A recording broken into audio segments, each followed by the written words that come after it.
India creates yet another landmark. India's solar mission Aditya L1 reaches its orbit. India को बहुत बहुत मुबारकबाद।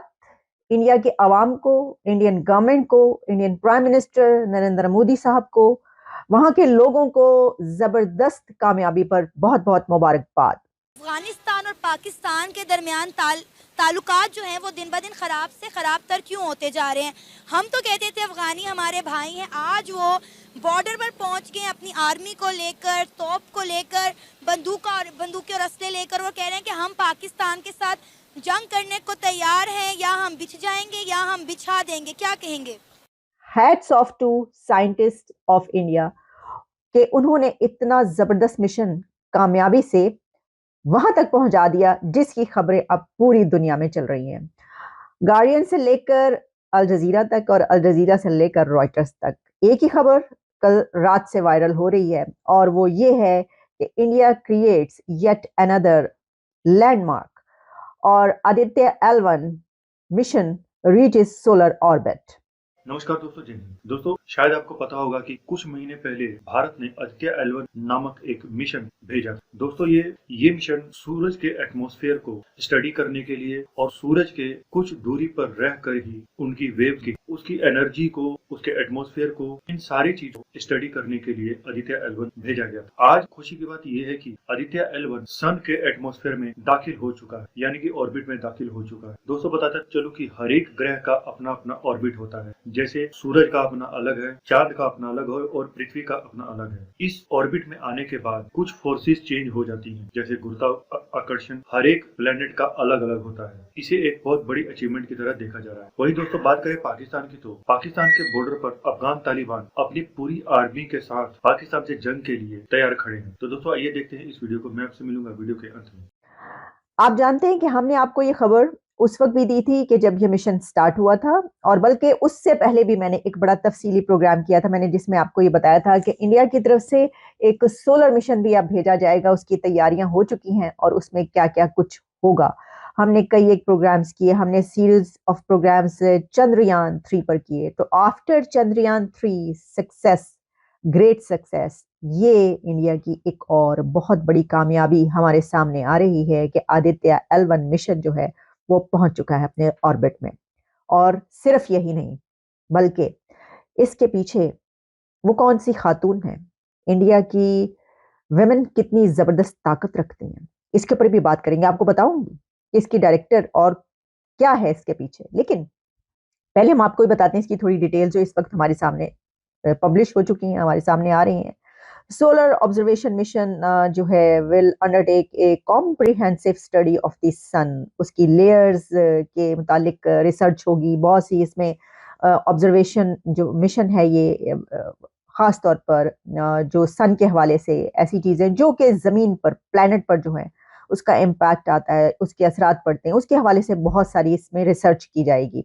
ये कहा जा रहा है कि सन्स ऑर्बिट जो है अब उसमें आफ्टर ए 4 month जर्नी पहुंच गया। The latest success for space exploration ambitious of the world most populous nation.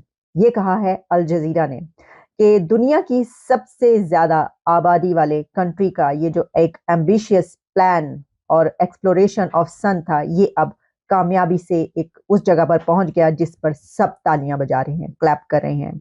इसके ऊपर जो इसरो है उसकी तरफ से बाकायदा ये सारी फुटेजेस वायरल हुई, उनकी पिक्चर्स, इमेजेस सामने आए, स्पीचेस हुई जिसमें इसरो के हेड जो हैं उन्होंने भी बात की। और सिर्फ यही नहीं, बल्कि जो इंडिया के प्राइम मिनिस्टर नरेंद्र मोदी साहब हैं, उन्होंने ट्विटर पे क्या कहा है पहले हम आपके सामने ये रखते हैं। उनका कहना था कि India creates yet another landmark, India's first solar observatory Aditya L1 reaches its destination. It is a testament to the relentless dedication of our scientists in realizing among the most complex and नहीं, कोई ऐसी जरूरत नहीं है उनकी। वो इतनी डरपोक कौम है, उस कौम का क्या ज़मीर है जो कि इंडिया के पैसों की तरफ हो तो इंडिया के साथ हो जाए, पाकिस्तान से फायदा हो तो पाकिस्तान हमारा मुल्क है, यहूदियों का पैसा हो तो यहूदियों के साथ हो जाए। हमारी आर्मी में अल्हम्दुलिल्लाह इतना दम है, जिस वक्त वो ललकारेंगे हम उनकी ईंट से ईंट बजा देंगे। इंडिया की तो यही चाहत है, ये आपस में लड़े। वो तो चाहता है वहाँ पे मुसलमानों के साथ क्या हो रहा है इंडिया में, यही तो इंडिया चाहता है। सर इंडिया ऐसा क्यों चाहेगा? दुनिया की 5वीं बड़ी इकॉनमी बन गया, वो हमारे बारे में नहीं सोच रहे, वो अपने मुल्क के बारे में सोच रहे हैं। तो हिंदू प्रस्ती बेटे शुरू से ही जब ये पैगम्बरों के दौर पे होती आ रही है कि यहूदी जो है यही चाहता है मुसलमान को चिकच हो, मगर इन अफगानिस्तान को सोचना चाहिए, हमारे इस्लामी भाई हैं, इनके साथ बात करनी चाहिए। जिस वक्त यहूदी कुत्ते से तुम लोग पैसे लेते हो किसी के भी, उन्होंने तुम्हारे पे हैवी होना है। जब पिछले वक्त में भी दहशतगर्दी बम ब्लास्टिंग हुई थी, मेरे आपके बच्चे जो स्कूल जाने के लिए डर रहे थे, हम लोगों को नहीं पता था कि सुबह कोई कारोबार के लिए जाएगा शाम को वापस आएगा। इन अफगानियों ने ब्लास्टिंग की। अगरचे अफगानी नहीं होंगे, इंडिया की राज एजेंसी ने उनको सपोर्ट किया होगा, अगरचे अफगानी नहीं होंगे, यहूदियों ने इनको सपोर्ट किया होगा, लेकिन ये लोग बिकने वाले तो हैं ना जी। इनका कौन सा लिबादा ऐसा है जो हम लोग पहचान सकें? कभी ये इस्लाम के नाम पे लिबादा है, कभी ये पाकिस्तान के खिलाफ है, कभी टीटीपी के लिहाज से ये लिबादा ओढ़े हुए हैं। अगर ये जंग छिड़ पड़ी तो फिर तो क्या होता रहा मसला। सर अगर अफगानिस्तान ने हम पर हमला किया, अफगानिस्तान तो कहता है कि हमें अटक का इलाका दो, वो अफगानी यही क्लेम करते हैं कि हमारा इलाका तो अटक तक आता है, अगर वो आए तो फिर वो अटक तक कब्जा करेंगे, और अगर वो अटक तक पहुंचे तो पीछे से इंडिया आके आपके ऊपर हल्ला बोल देगा। पाकिस्तान का सबसे बड़ा सूबा ही वही अफगानिस्तान जो बलोचिस्तान है। इतना कारोबार हो सकता है उनका कि वो पाकिस्तान के साथ बिल्कुल सपोर्ट करनी चाहिए उनको, कि हमारे साथ तावन रखना चाहिए काम के लिए, कारोबार के लिए। इस्लाम का लिबादा लोड़ के तालिबान को जब भी ज़रूरत पेश आई उन्होंने पाकिस्तान का सहारा लिया है, लेकिन इस वक्त इस दफ़ा डिफरेंट है। सारी जितनी भी इन्वेस्टमेंट है अमेरिका की, इसराइल की, वो तालिबान को की गई है। हम लोगों को कश्मीर की बजाय, इंडिया की बजाय जो जंगें हो रही हैं उनसे ज़्यादा खतरा इनसे लाहक हो गया है। अफगानिस्तान पाकिस्तान के साथ जंग अफोर्ड कर सकता है, लेकिन अगर अफगानिस्तान और पाकिस्तान की जंग हुई तो पाकिस्तान के पल्ले कुछ नहीं बचना। आप देख लें कि आज से 10-15 साल पहले ना, मुझे याद है कि अफगानिस्तान से लोग आते थे, उनको उर्दू नहीं आती थी और वो दीवारें और मजदूरियाँ करके ना मतलब पैसे कमाते थे, मतलब उधर का पैसा छोटा था।